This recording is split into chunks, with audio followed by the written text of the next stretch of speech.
معانا اريزو 5. العميل كان مطب الصبح. العربيه اللي اتضرر فيها كالاتي: كارتة الزيت اتكسرت بالمنظر ده، تمام. وش تقسيمه الكاتينه اتكسر بسبب الاتي: ان العربيه دي بتحمل فوق على القاعده دي ماسكه في وش التقسيمه وماسكه في شاسيه العربيه. القاعده لما اتكسرت خدت جزء من وش التقسيمه ووقعت بيه. فدي الاضرار النهارده اللي اتضررت. عندنا كده الكارتيره، عندنا وش التقسيمه، عندنا القاعده. العربيه هتغير زيت وفلتر اكيد طبعا. العربيه دي هتخش في اجمالي تكلفه حوالي 9500 جنيه شامل طبعا المصنعيه. فالنصايح اللي احنا بنقدمها بس للي راكبين اريزو 5 اللي احنا ممكن نركب المصفحه بمواصفات طبعا محدده اللي هي بتحافظ على العربيه من تحت الحاجات دي، عشان العربيه اصلا واطيه قوي على الارض واي مطب بيبدا يهبد. اول حاجه بتتضر الكارتيره بتاعت الزيت، وربنا طبعا ستر على خراطيم تبريد الفتيس اللي هو ما اتضرش، او حله الفتيس الحمد لله ربنا سترها على العميل يعني.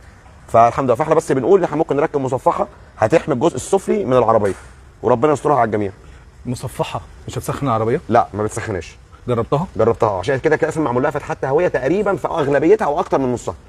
ما سخنتش ولا عربيه في لا الصيف؟ معمول لها فتحات تهويه كمان بمواصفات محدده احنا محددينها. لان في عربيات ما بركب مصفحه بتسخن، بس احنا اللي مصنعينها المصفحه دي احنا اللي بنعملها بمواصفاتنا احنا. فبالتالي احنا عاملين كل حساب، عاملين حساب كمان فلتر الزيت، عاملين حساب طبه الزيت، كل ده عاملين حسابه فتحات جوه المصفحه، ما بتبقاش مصمطه، بتبقى مفتوحه وكل ده معمول حسابه.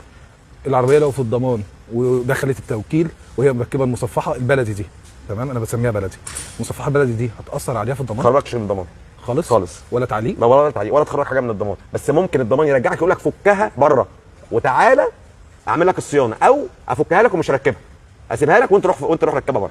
كسل منهم بس مش اكتر، اما ما تخرجش حاجه من الضمان. مفيش اي اذيه ليها خالص. شكرا هندسه. شكرا باشمهندس حميد، ربنا يخليك. شكرا.